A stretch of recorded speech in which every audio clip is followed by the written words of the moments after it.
Bom dia, pessoal. Espero que vocês estejam bem, que todos os seus familiares também estejam diante dessa pandemia que está assolando o mundo, né? Não só o Brasil. Nós estamos vivendo períodos de angústia e preocupação.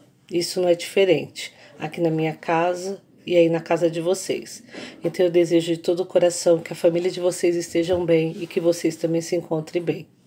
Bom, nós temos que construir uma interação, né? Temos que construir novamente a nossa relação entre professor e aluno. Passou-se as férias e agora as aulas retornaram, só que retornaram num outro modelo. Retornaram no modelo de interação virtual.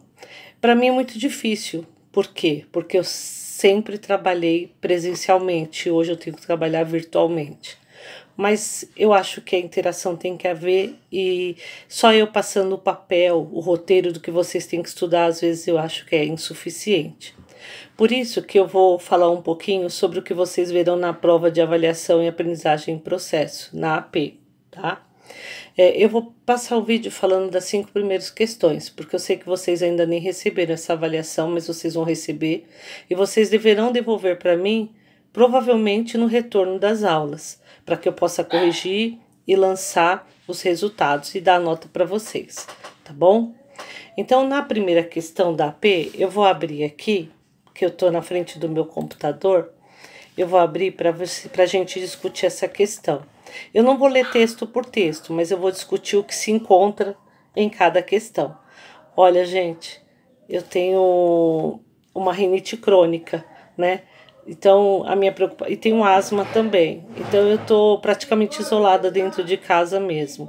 Então, a minha maior preocupação é com as minhas mãos, porque a todo tempo eu estou coçando meu nariz, eu estou mexendo no meu rosto e você sabe que o contágio do coronavírus vem pelo nariz, o olho e a boca. Então, vocês imaginem como eu estou preocupada comigo também, né? Então, vamos lá. Retornando aqui à atividade. A avaliação de aprendizagem em processo que vocês receberão, o primeiro texto, ele pertence a um texto que se assemelha a um blog, tá? O autor, ele tá falando com você, como se te conhecesse, e ele tá falando a respeito do costume de se estudar inglês. Como se constrói um costume? Então, pela prática se constrói um costume. Então, ele tá falando sobre esse costume de estudar inglês. E aí ele faz uma comparação entre o inglês, a prática de estudo de inglês e a academia, o uso da academia, né? Como que de tanto você fazer não vira mais uma obrigação e sim vira um hobby. A primeira questão, ele fala sobre os tipos de linguagem.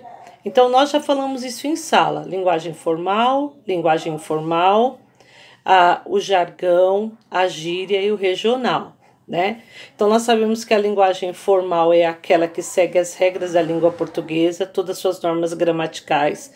É a língua portuguesa chamada culta, né? Se denominou culta, mas nós também falamos a respeito do preconceito linguístico, que não é porque uma pessoa ela fala diferente da linguagem formal que ela tem que ser discriminada, mas para se escrever e para se falar no âmbito de determinados contextos, por exemplo, se eu estiver fazendo um livro, se eu estiver dando uma aula, se eu estiver falando com o meu chefe, eu tenho que usar a língua portuguesa culta. Ou, melhor, a língua portuguesa formal, aquelas que seguem as regras da nossa língua, tá? Não a culta. A culta eu acho que tem um certo peso, um preconceito com isso. Por quê? Quer dizer que aquele que não fala linguagem formal, ele não pode ser uma pessoa instruída culturalmente? Então eu não concordo muito com isso, tá bom? Então língua portuguesa formal, aquela que segue as regras da gramática. Aí tem a linguagem. A linguagem informal. A linguagem informal, ela também é chamada de coloquial. É aquela que eu falo no meu dia a dia. É aquela que eu abrevio, né? Aquela que eu encurto as palavras, aquela que eu falo sem preocupação da minha postura, da minha dicção, que na língua portuguesa formal tem, porque eu me preocupo também com a minha pronúncia. Então, na língua coloquial, eu não me preocupo com a minha pronúncia. Então, eu falo assim, é pra ser, tá aqui. Então, eu dei uma abreviada, é para você estar aqui, se fosse formalmente. Mas o que é isso? Quer dizer que eu não sei falar corretamente? Não. É que no nosso dia a dia, na nossa dinâmica corrida, a gente terminou reduzindo um pouco a linguagem e falando com os nossos colegas, né, de maneira descontraída, coloquialmente. Então é uma linguagem que não deve ser falada, entre aspas, no serviço, com pessoas mais velhas, né? É uma língua portuguesa que eu falo entre amigos, eu falo com pessoas que eu tenho mais intimidade, que eu me sinto mais à vontade para falar, né? E se nós pararmos para pensar, a grande maioria das pessoas, elas utilizam esse tipo de linguagem.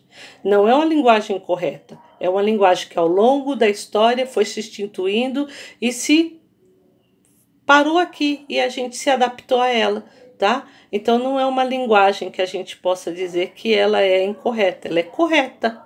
Ela é correta e ela é utilizada muito mais do que a formal. Só que nós temos que saber que a formal ela é necessária. Ela é necessária para se escrever, ela é necessária para se produzir um livro, ela é necessária para se falar com o chefe, num contexto mais formal de trabalho. Então, a gente tem que saber a diferença entre as duas. Uma, eu sigo a regra da língua portuguesa, eu tenho preocupação com a pronúncia. A outra, eu falo coloquialmente no meu cotidiano, sem preocupação com a pronúncia e sem preocupação com a formação da palavra inteira. Eu termino cortando, por isso que eu falo que a pronúncia não é tão assim. E as palavras que eu utilizo são palavras mais simples, né? Eu utilizo sinônimos mais simples, então fica mais usual a linguagem informal, tá? Aí tem a segunda, outro tipo de linguagem que aparece nessa questão 1, porque nós estamos falando da questão 1, me desculpe, eu terminei não falando. Linguagem científica. Gente, a linguagem científica ela é utilizada no meio científico. Por quê? Porque ela trabalha com as palavras voltadas para esse contexto. Então, os artigos científicos, eles trazem consigo a linguagem científica, tá? Então, eu vou encontrar isso onde? Em uma publicação que é científica que está trazendo ao povo, ao público, uma descoberta. Então, por exemplo, se descobrirem a vacina do coronavírus, eles vão fazer o quê? Eles vão trazer um artigo científico com palavras próprias desse universo, né? E vão formular um texto, tá bom? E tem um outro tipo que é a linguagem técnica, que é o jargão, né? O jargão nós falamos que é a linguagem profissional, trabalha com termos técnicos. Então, se eu for ler um texto em que foi escrito por um TI, um técnico em informática, eu sei que aquele texto vai estar repleto de palavras da informática. Então, é um jargão. Então, o primeiro texto, que se chama Como Criar o Hábito de Estudar Inglês Todos os Dias, ele traz na primeira questão, porque são duas questões, ele traz para a gente que tipo de linguagem foi usada nesse texto, tá? Então, são esses tipos que eu estou explicando para vocês. A questão 2, ela pergunta sobre duas palavras que estão grifadas no texto. Então, elas estão marcadas embaixo. Foi passado um tracinho, está grifada no texto. Então, as palavras grifadas são up e hobby, né? Up e hobby são termos ingleses, são palavras escritas em inglês. Nós sabemos que a língua portuguesa, ela traz muito de outras linguagens, de outras línguas faladas nos Estados Unidos, que é o inglês, ou na Inglaterra, né? No grego, que é antigo, traz na sua formação, africano. Então, eu falei para vocês que a palavra cafuné, ela é africana e está dentro da nossa esfera de linguagem, da nossa língua. Perdão, pessoal, língua é o código, linguagem é a prática, tá? E eu tô falando, trocando, mas para vocês entenderem. O código que a gente usa é a língua. E a língua, ela é colocada em prática por meio da linguagem. Aí a linguagem nós temos diferentes formas de falar. Dentre elas, tem o estrangeirismo, o regionalismo, a gíria, novamente, fala-se no jargão. É a questão 2. Estrangeirismo vai trazer palavras de outras nacionalidades estrangeiras. Regionalismo vai trazer palavras de outras regiões do nosso próprio país. Lembra que eu disse para vocês que a região norte tem uma forma de falar, nordeste tem outra, sul tem outra, sudeste tem outra. Então, se eu for falar mandioca no sudeste, não vai ser mandioca no nordeste, vai ser macaxeira, né? Se eu falar abóbora no sudeste, não vai ser abóbora no nordeste, vai ser girimum. Então, é o regionalismo.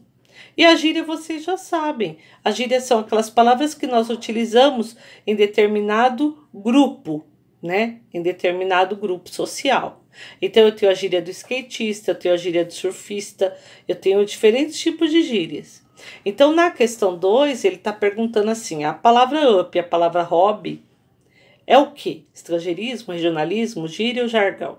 Então, vocês sabendo a definição de cada uma, vocês vão saber dar a resposta certa, tá? Aí nós vamos para a questão 3, 4 e 5, que se fala a respeito do defunto inaugural, é o nome do texto. É um texto do Aníbal Machado e do Rodrigo Andrade. O defunto inaugural, logo embaixo está relato de um fantasma. Se é relato, quem está narrando a história é o próprio fantasma. Ele está relatando o que aconteceu com ele.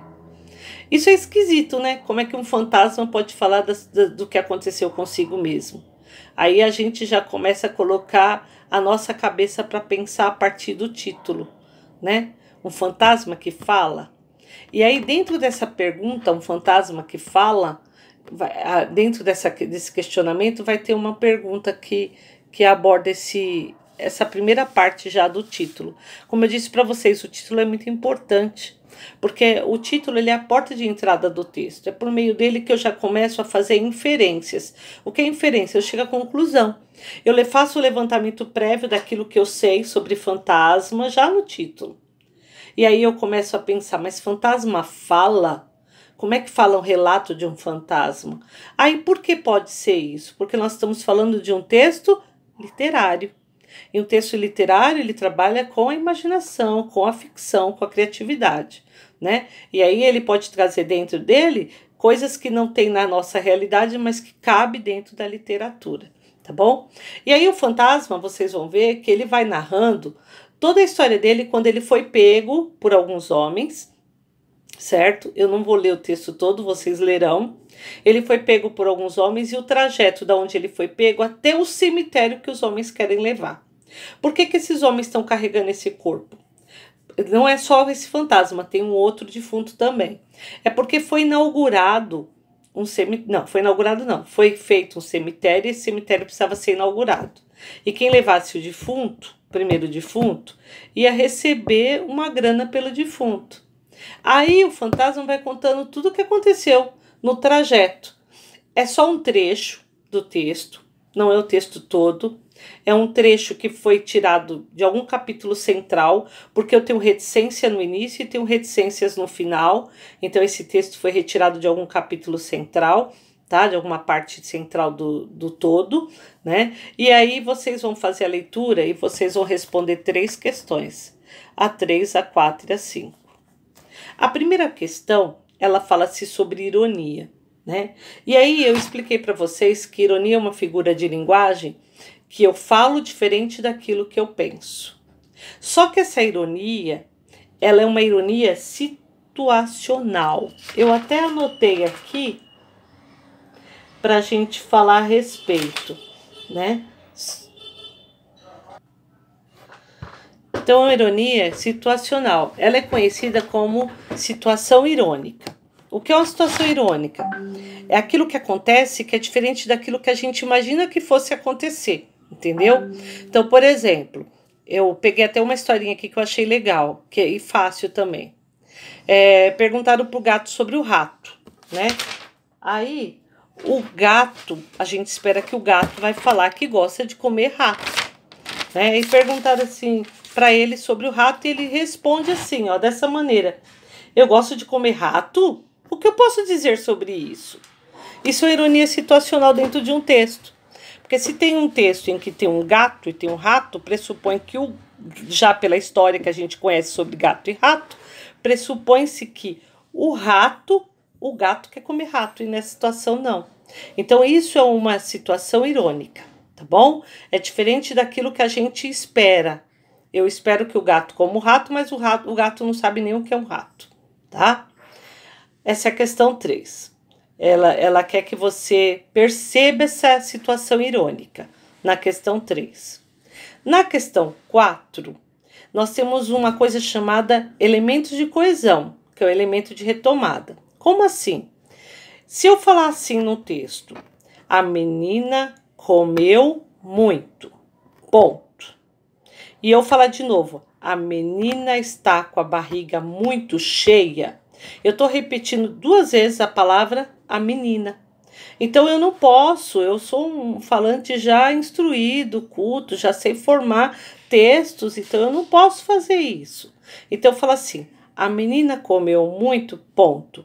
Ela está com a barriga cheia. O ela é um pronome pessoal e ele tem a função de retomar a palavra menina, né? Ou se eu falar assim, Carol comeu muito, ponto. Ela está com a barriga cheia, ponto. A menina passou mal. Eu tenho 2 elementos de retomada.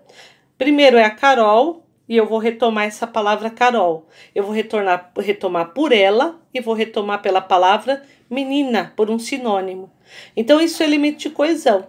Então, nessa questão 4, está pedindo para vocês verificarem qual é o elemento que retoma a palavra anterior. Sempre a palavra vem antes, né? Não, sempre não, pode vir depois, mas esse caso vem antes, tá bom? E a questão 5? A questão 5 é para buscar informação que está explícita no texto. O que quer dizer isso? Eu leio e acho, ponto. Não tem mistério. Então eu tenho que fazer a leitura lá, marcar onde eu achei e responder. Só isso, não há mistério. Então eu vou passar hoje os 5 primeiras questões explicando, tá, para vocês. E depois eu vou passar um roteiro. Essas explicações que eu dei eu vou colocar no papel e vou mandar, tá? E depois eu faço as outras 5 questões e mando. Eu vou mandando aos poucos, porque eu sei que vocês ainda não receberam o AP. Vocês irão receber, tá? Provavelmente, quando entregar a apostila, entregar o livro didático, vai entregar a AP junto. E que apostila é essa? O governo mandou uma apostila para estudo nesse período, então também será entregue. Aí, sendo entregue, vocês vão pegar o vídeo, vão pegar o roteiro e vão fazer a retomada. Eu vou fazer um outro vídeo também falando sobre dissertação, tá? Eu tô fazendo isso, pessoal, porque eu acho que a interação é melhor dessa maneira. Só eu mandar o papel, alguns alunos não conseguem compreender, tá bom? Então, um bom estudo para vocês, espero que vocês estejam conseguindo acessar o centro de mídia. Eu sei que tá difícil, nem todo mundo tá conseguindo acessar, mas vão dando uma estudada aí pelas videoaulas, pelos roteiros, tá bom? Então, quando chegar aí a AP, vocês já sabem o que fazer. E conforme eu for passando, eu vou passando o vídeo, vou explicando e vou dando também atividades para vocês, tá? Então, espero que pelo menos essa interação entre nós pelo vídeo supra alguma coisa aí que está em déficit, que está em falta. Porque nada mais importante do que a presença do professor e do aluno, o contato. Por mais que a gente às vezes brigue, reclame, peço até desculpa que às vezes eu sou também muito chata, mas se faz necessário, porque é a única forma que eu tenho de fazer com que vocês prestem atenção em mim. Tá bom? Então, bom dia, bom estudo. Lembre-se, acessando lá no centro de mídia, coloque o nome, coloque o número para mim, porque aí eu vou colocando como presença, porque eu sei que o aluno vai fazer os estudos também pelaquele canal. Não conseguiu? Fala para mim que a gente vai também, eu vou anotando, eu vou vendo que o aluno está interessado e está fazendo também as lições. Tá bom? E façam, porque eu vou avaliar e vou dar nota assim que eu tiver de posse dessa avaliação de aprendizado em processo. Um beijo, gente!